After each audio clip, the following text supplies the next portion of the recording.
Back at it with another one here, starting the S10 project.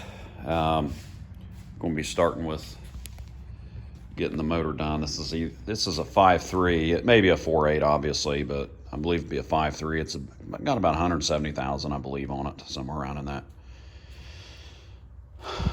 area. I'm going to rip it apart, do the ring gaps, put cam lifters in it, and obviously anything else that it may need when we're in there. I suspect that it won't need too much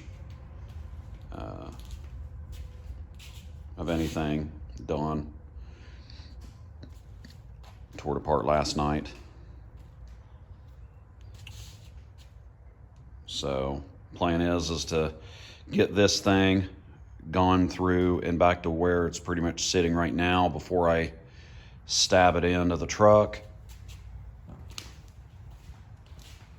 This is the trans that's going in it. I went through it already. I pulled this basically out of the junkyard at a buddy's for $75, which was core charge.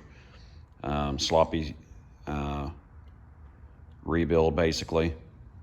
Went through it, replaced a few things, put a Transgo kit in it. I'm going to be going with the stock converter for now, and after I get it going and different things, then I'll end up buying a converter for it that's kind of spec'd out for what we're doing. So that's the update for now. Hopefully we'll just get this thing done in the time that I get here and there to do it.